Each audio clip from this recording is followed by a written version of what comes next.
Si Jesus Nazareno, gaya ng ating amang nasa langit, ay walang simula at walang katapusan.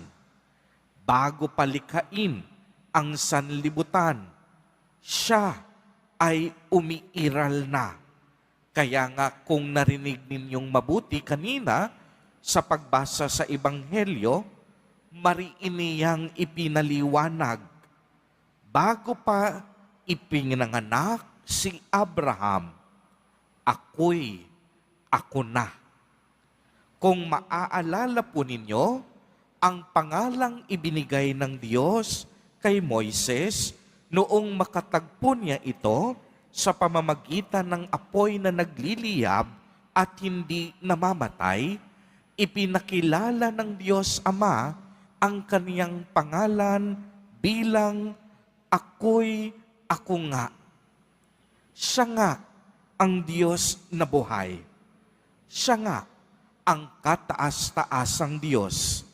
Siya nga ang mahabagin at maawaing Diyos.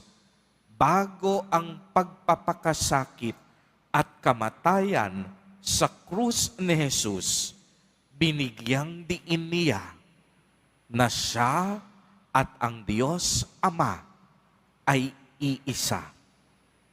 Mga kapatid kay Kristo at mga kadiboto, si Jesus Nazareno po ay totoong tao at totoong Diyos. Bilang tao, siya ay isinilang sa partikular na panahon ng ating kasaysayan upang maging kaisa natin.